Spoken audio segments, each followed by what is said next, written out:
Hey guys, and welcome back. It's Tasha from Gardens and Grace, and today I want to talk about neem oil. I'm going to be spraying my cabbage plants specifically. Through this season, I want to walk with you through how and when we use different pesticides, and I'm going to kind of show you that process as I wind up using them. Today, I need to use neem oil, and the reason that I'm using it, I've actually walked through the garden already and sprayed it, but I wanted to go ahead and film this part because I wanted to explain a little bit about it. So I mixed up some neem oil. I'm going to show you. I want to show you that process. I want to show you like how we mix it up, how we make it, but also how and when and why we would use it, because I want us to be responsible. Even though neem oil is a organic product, right? It's an organic product. It's naturally occurring. It's not going to be harmful or toxic to us. However, neem oil is designed to kill insects. And you can think, well, okay, that's a good thing, right? It is. But we also need insects in the garden, right? A healthy ecosystem in the garden, healthy balance in the ecosystem of the garden should always be our goal. And so if we use neem oil in ways that are not responsible, or we overuse them, we overuse neem oil, what we can do is create an imbalance in the natural occurring ecosystem that's in the garden. We can also kill off beneficial insects, beneficial bugs. Or as crazy as it sounds, we also don't really want to kill off the bugs that we consider pests. Not fully, not completely. We want to keep them in balance. We want to keep them in check. But if we kill off all the bugs, even the ones we consider the pests, we have an imbalance in the life and in the ecosystem that's happening in the garden. So anyway, I'm using neem oil today because I saw a lot of aphid damage on my cabbages, and I've picked off little green cabbage worms off of my plant. So because of all of that, I said tonight I'm just going to go ahead and make up some neem oil. So I'm going to walk you through that process, and stay tuned. We're going to walk through that process, and I'm going to show you how I'm using neem oil in my garden on my cabbage plants. So when making up our neem oil mixture, we start with some fresh, clean water. Now that's what I have here. I have a spray bottle and I have some fresh, clean water put in the spray bottle. It's important that that water is not super hot. Warm is best. Warm to lukewarm works best in my experience. Now, the thing about neem oil is it will not mix well with water. It's an oil. So oil and water, you put those two together, they don't mix well. So what we need is something, an emulsifying agent that will bring the two together, bring the oil and the water together. And the best thing that we can use is dish soap. So that's what I have here. I just have my little kitchen dish soap. So I'm gonna add maybe a teaspoon of dish soap. It's kind of hard to do this with one hand. So I'm gonna add a teaspoon, maybe 2 teaspoons of dish soap to this mixture. And then I'm pretty much gonna do the same thing with the neem oil. I'm gonna add maybe 2 teaspoons or so of neem oil. Now I do have a way to measure my neem oil. So let me do that really quickly. Let me measure out my neem oil because I do want to be a little bit more precise with the neem oil.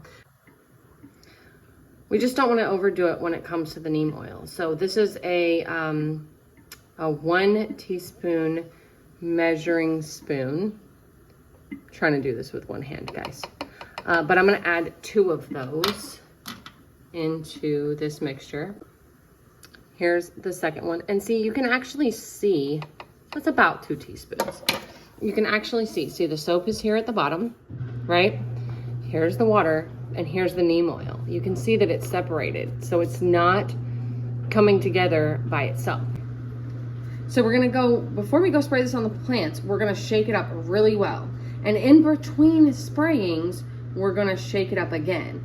This, it's gonna kind of settle. So we're gonna get the oil, the water, and the soap all mixed together by shaking it really, really well. But as it sits in between spraying on plants, it's going to separate again. So we may have to continue to shake it in between the spraying of our plants. So let's do that.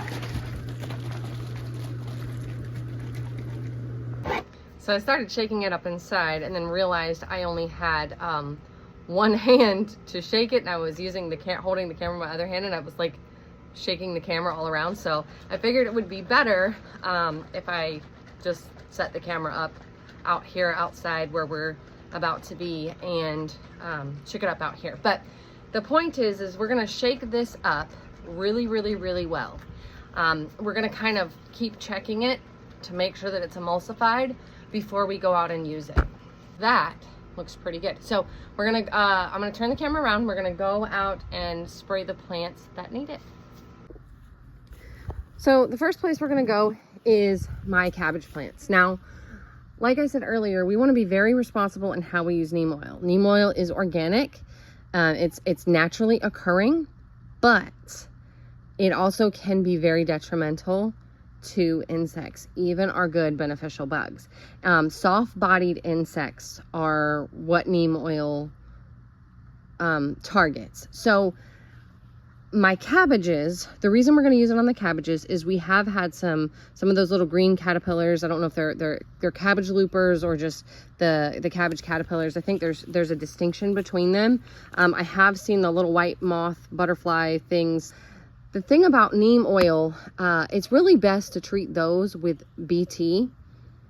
That will kill the caterpillars a lot better than neem oil. But I don't see a massive amount of damage from caterpillars. I did come out here and I found a few of the green caterpillars and I picked those off. So the red cabbages tend to be a little bit less susceptible to those pests, like the cabbage looper, cabbage worms, and the moths that lay that larvae. But I've also seen some aphids out here. That's one of the reasons why I'm using the neem oil.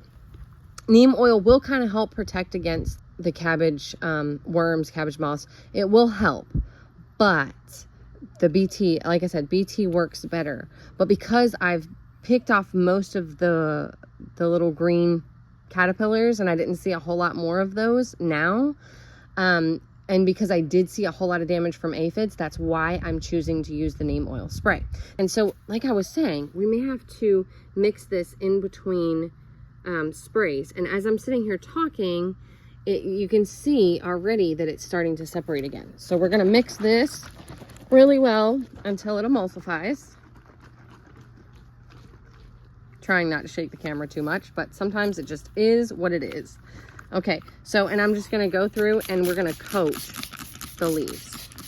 Now, the thing about this neem oil, especially if we're gonna use it on our brassicas being our broccoli, mustard greens, kale, cabbages, I think cauliflower is even a brassica. Those plants, they do much better. I think I've said this before, but those plants do much, much better in the fall and in the spring. They don't tend to do as well as when we get to the hotter part of summer. These are kohlrabis that are not yet heading up. We're gonna give them a little bit more time. These are starting to head up. I give those a little bit more time, but it just really is getting kind of hot. It's why I grew most of my cabbage this year as an experiment, because typically I do much better with a fall planting. In North Carolina, southeastern North Carolina at that, I'm in zone 8A. My last frost date is April, the first week of April. It used to be April 1st. I think we're kind of calling it April 5th now. But my last frost date being in April, it gets really, really warm here really, really fast. Whenever we're using neem oil, like I said, we really, really, really want to coat the all of the leaves. I'm gonna shake again because it's starting to fizzle out. But so whenever we're using neem oil, whatever we're using it on, right now I'm using it on my cabbages, but really anything that would have aphids, you're going to use it for mites, anything that's a soft-bodied pest.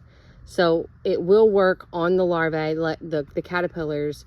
If we sprayed it on them directly, it would work on them. But just think, soft-bodied pest. If what you're dealing with is a soft-bodied pest, you can use neem oil for that.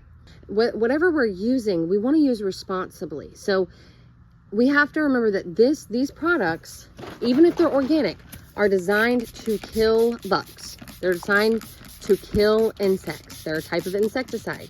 Now, they're not going to discriminate on good bugs or bad bugs. So read the labeling, make sure you're familiar with what you're using and what kind of insects it's targeting, and the time of day that you're using it. You'll notice that I'm using this, well, maybe you can notice, I don't know if you can see it, but it's starting to get late in the evening. The sun's not quite went down, but we're almost at the point where the sun is going down. This is the time of day I'm using it. So there's not a lot of bees out here. There's not a lot of the beneficial insects out here right now. They're kind of going dormant for the evening. So I'm using this at a time when I don't have as much of the beneficial bugs and pollinators out. Now, I'm also using it on my brassicas. My brassicas don't have flowers. So my brassicas are not going to attract as many of the beneficial insects maybe as, you know, if I was going to use this on like a squash plant, for instance. Oh, look at that. I'm trying to pull up grass and, okay.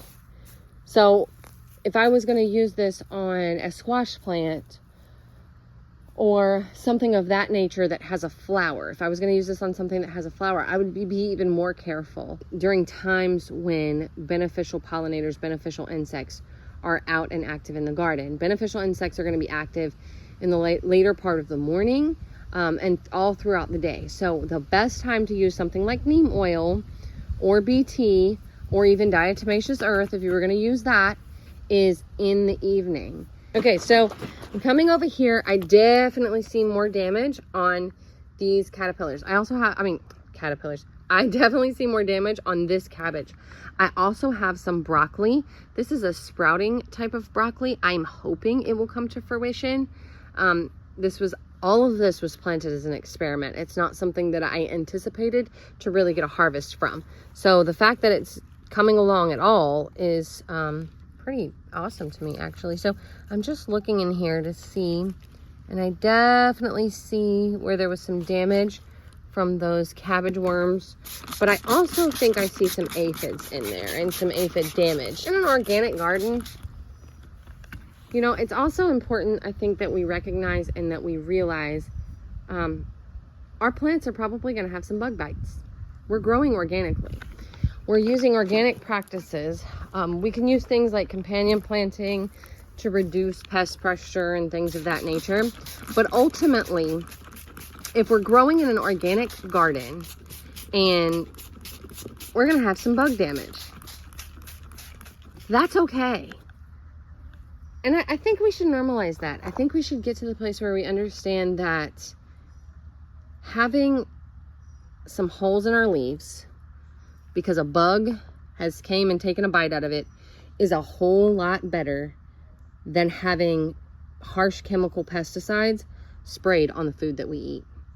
And I do want to be considerate of how I say this, because I know that, you know, not everybody has that same feeling of like, you know, wanting to steer clear of pesticides. But for me, for my family, I feel that it's so much better for us and so much safer for us to eat plants that have a little bit of bug damage than it is to eat plants that have been heavily sprayed with chemical pesticides. I don't want to put those in my body. I don't want to feed those things to my children. You know, and it's not to say that there isn't a place for using pesticides. You do your own research is my point. There may be chemical pesticides that you feel comfortable using for your family. There's not a lot of damage on this guy. So you'll notice, really the goal with neem oil is spray it all over the leaves, on the underside of the leaves as well. You don't just want to get the tops of the leaves. You also want to get the underside. Do your research about what pesticides are and what they do to the plants, what chemicals are in them. You know, you may find that there are things that you're comfortable with and there are other things that you're not comfortable with. And I'm not here to tell you what those things are, but I am encouraging you to do your research, because sometimes I feel like, you know, in doing my own research, what I've come to know is that we oftentimes sacrifice what's good for us for what looks good. I don't want to do that when it comes to my family. I don't care if my broccoli leaves have a few holes in them. Real food has bugs. Real food grows in the dirt. I hope you learned some things through this video, you know, and I hope this was helpful in helping you understand what neem oil is, when and how and why we would use it, how we would use it, how we would mix it up. Thank you so much for hanging out with me in my garden today. May your garden be full of grace and may you be abundantly blessed. We'll see you next time. Bye.